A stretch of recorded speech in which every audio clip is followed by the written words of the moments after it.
இயேசு சொல்லக்கூடிய அந்த எச்சரிக்கை என்னவென்றால், அந்த குருக்கள் அல்லது ஆலயத்தில் பணிபுரிந்தவர்கள், ஆலயத்திற்கு எப்பொழுதுமே வந்து கொண்டிருக்கின்றவர்கள், இறைவார்த்தையை வாசிக்கக்கூடியவர்கள், ஆண்டவருக்கு ஆம் என்று சொல்லக்கூடியவர்கள், இந்த உலகத்தில் சாதாரண மற்ற மக்களை விட தங்களை ஆன்மீகவாதிகளாக காட்டிக்கொண்டவர்கள், கடவுளுடைய சொற்களை அவர்கள் செயல்படுத்தவே இல்லை. இன்றைக்கு நாம் எப்படிப்பட்டவர்களாக இருக்கிறோம்?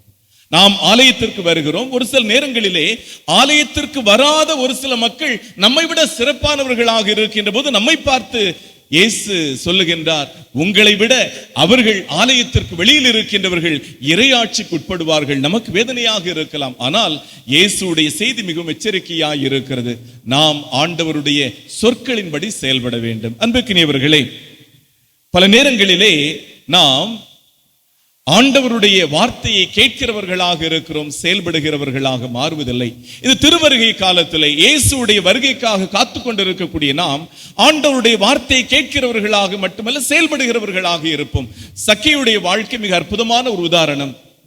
ஆண்டவரை தன்னுடைய வீட்டில் ஏற்றுக்கொண்டு அவர் தன்னுடைய தீய வழிகளை உடனடியாக மாற்றிக்கொண்டார். உடனே இயேசு சொன்னார், இன்று இந்த வீட்டிற்கு மீட்பு உண்டாயிற்று, இன்று நமக்கு மீட்பு உண்டாக வேண்டும், நம்முடைய இல்லத்திற்கு மீட்பு உண்டாக வேண்டும் என்றால் இயேசுடைய வார்த்தையை கேட்பதோடு மட்டுமல்லாமல் அது கடினமாக இருந்தாலும் அதை செயல்படுத்த வேண்டும்.